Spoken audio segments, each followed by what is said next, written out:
Oi, gente! Vamos lá para mais uma aula de português? E hoje a gente vai ver o que torna um texto mais coeso. O que é essa palavra coeso? Sabe quando você, por exemplo, na sala de aula, quando a gente estava em sala de aula, quando você ia ouvir um texto do amigo, e o texto não tinha muitas repetições, era um texto bem fluido, gostoso de ouvir, isso é um texto coeso. Quando o texto tem muita repetição e fala e repete de novo, isso não é um texto coeso, é um texto que ele não é bom de ouvir, não foi bem escrito, bem trabalhado, tá bom? Então, hoje a gente vai fazer um exercício, né, para a gente entender o que é um texto coeso, o que é um texto bem escrito e um texto cheio de repetições desnecessárias que não acrescenta em nada ao texto e o torna ruim da gente ouvir, tá bom? Então, o que eu quero que vocês façam agora? Se não está com a apostila, pausa aí a aula, pega a apostila, abre na página 51. Você vai pegar também seu marca-texto ou um lápis colorido, porque a gente vai grifar alguns termos aqui, que são, gente, uma espécie assim de palavrinhas-chaves que você vai utilizar como elementos de coesão. Ou seja, aquelas palavrinhas que vão te ajudar a não ficar repetindo coisas desnecessárias, tá bom? Então pega lá, meus amores, página 51, exercício 17, até o 16 a gente fez na nossa última aula, lembra? Então vamos lá. Você tem aqui, ó, o número 1 e o número 2. Você tem dois textos, tá? Que são retirados lá do último texto que a gente está vendo, lá do relato, né, da redação do Guilherme, certo? E a gente vai ver duas partes. E você vai dizer para mim, eu vou ler primeiramente os dois para você, e você vai dizer para mim qual que está coeso e qual que está cheio de repetições.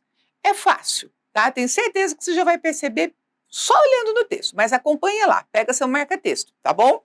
Então o primeiro texto diz assim, gente, ó, o Mateus, o Vinícius, a Camila, o Vitor, o Tiago, o Felipe, a Carolina, o Pedro, o Rafael, que é xará do meu irmão, estão no meu grupo.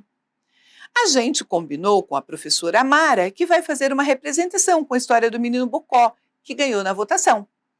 Vou copiar uma outra folha, a história de Marta Taquaral, igualzinha como está no livro. Lá diz que essa história é uma adaptação de um conto acumulativo complicado, que quer dizer compilado, por Câmara Cascudo. Beleza? Texto 1. Agora olha o texto 2. Ele é basicamente igual ao texto 1, mas vocês vão ver que tem algumas coisas a mais aí. Olha lá, gente.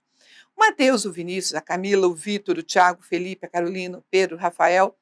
Rafael é o xará do meu irmão. Estão no meu grupo.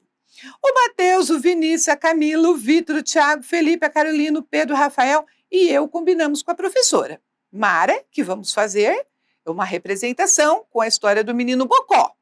A história do menino Bocó ganhou na votação.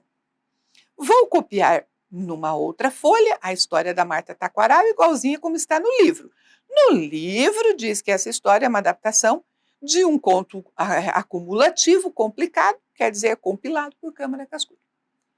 Perceberam? Só na minha leitura eu tenho certeza que vocês perceberam a repetição. Por exemplo, quando ele repete o nome de todos os amigos de novo. Não é necessário, não é? Ali, por exemplo, depois da história do menino Bocó, quando ele coloca novamente ali a história do menino Bocó, tá? Então, volta no texto 1, que eu quero que vocês circulem para mim algumas palavrinhas, tá? No texto 1, olha, quando você lê ali, ó, o Mateus, o Vinícius, a Camila, o Vitor, o Tiago, o Felipe, a Carolina, o Pedro e o Rafael, tem um que.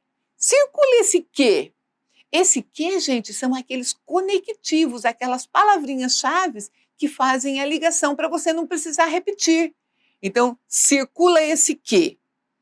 É o xará do meu irmão. Estão no meu grupo. Tá vendo que em vez de colocar de novo todos os nomes, ele coloca a palavra a gente, que ele poderia também usar o termo nós, né? A gente substitui o quê?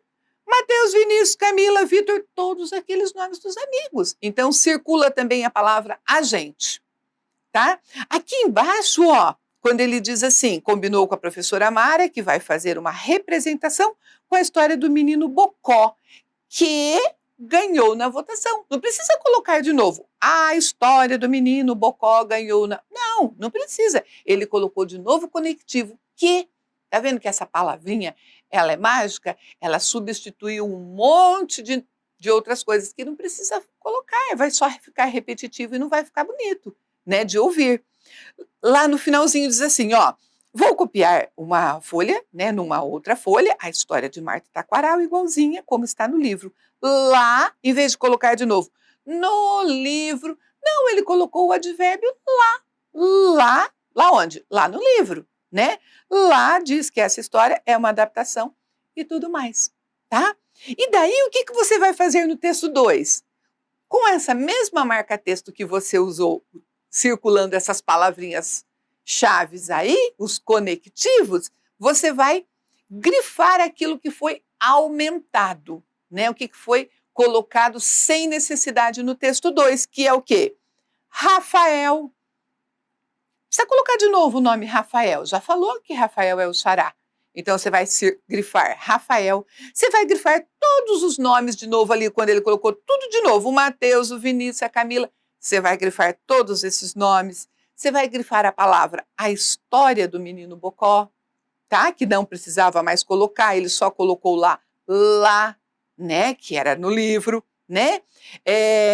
E no livro também você vai tirar, porque ele já colocou que é lá, não precisa. Tá bom, gente? Então, a diferença dos dois textos, desses dois trechos do texto, você vê nitidamente que é um trecho coeso, é um trecho bem escrito, com feitos conectivos e sem repetições. É isso que a gente tem que evitar quando a gente vai escrever. A gente tem que também usar esses conectivos para o nosso texto ficar assim também, enxutinho. Tá bom, gente? Ok? Agora, olha aqui, na questão número 18, eu quero que vocês continuem ainda com o seu lápis. Agora vocês vão precisar de duas cores, um verde e um amarelo, tá bom? Aqui nós vamos ver duas palavrinhas que estão grifadas. Está grifada a palavrinha essa escritora, no exercício 18, e está grifada a palavrinha outras. A quem se refere essa escritora e a quem se refere outras? Você vai grifar de verde, tá? O que for referido a essa escritora, e de amarelo a outras. Vamos ler a frase. A frase diz assim, gente, ó. Já acabei de ler o livro de Marta Taquaral. Puxa, essa escritora é boa demais. Eu gostei de duas histórias, mais do que as outras, que também são muito ótimas. Então, tá bem claro, né? Essa escritora é quem? É Marta Taquaral. Você vai grifar a palavra Marta Taquaral de verdinho. Tá bom? E essas outras, a quem se refere? Eu gostei de duas histórias mais do que as outras. As outras o quê? Histórias. Então, você vai grifar a palavrinha história com a mesma cor amarelinha. Certo? Então, beleza. Vamos lá para a nossa última página de hoje, para a gente terminar a nossa atividade. É página 52. Gente, na página 52, nós temos o exercício 19, que diz assim, ó, reescreva o trecho da atividade anterior com outras palavras, mas com o mesmo sentido, tá? É aquele trecho que a gente viu ali, né? Já acabei de ler o texto e tal, tal, tal. Então, eu coloquei aqui, é uma sugestão, certo? Usando sinônimos, mas mantendo o mesmo sentido. Terminei de ler o livro de Marta Taquaral. Que escritora legal! As minhas histórias preferidas foram A Revanche do Esqueleto e O Menino Bocó. Uma é assustadora e a outra divertida. Ok? Nós colocamos, né? Usando sinônimos, mas o sentido ficou o mesmo. E a questão número 20, gente, olha aqui. Nós temos aqui dois textos, né? Que diz assim, duas frases lá do texto. Eu gostei de duas histórias mais do que as outras, que também são muito ótimas. Está vendo que esse termo está entre vírgulas? O Mateus, o Vinícius, a Camila, o Vitor, o Tiago, o Felipe, a Carolina, o Pedro, o Rafael, que é xará do meu irmão, novamente entre vírgulas, estão no meu grupo.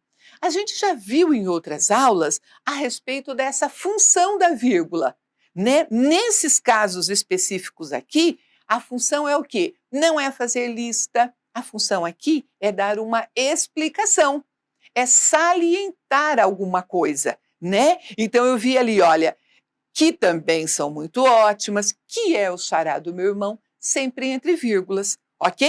Então a função é explicação. E que sinal de pontuação foi utilizado para separar essas informações importantes aí? As vírgulas, né? Elas foram usadas para destacar as informações, né? As explicações, as informações adicionais, as explicações, as expressões explicativas que foram utilizadas ali para falar, né? Tanto da autora quanto do menino, do Rafael, que era o xará do irmão dele. Tá bom? Então, gente, por hoje é isso. Vocês vão fazer, então, as páginas 51 e as 52, pensando em tudo isso que a gente está conversando, para quando você for fazer o seu texto, você poder usar essas informações para o seu texto ficar cada vez melhor. Tá bom? Um beijo, meus amores, até a próxima aula.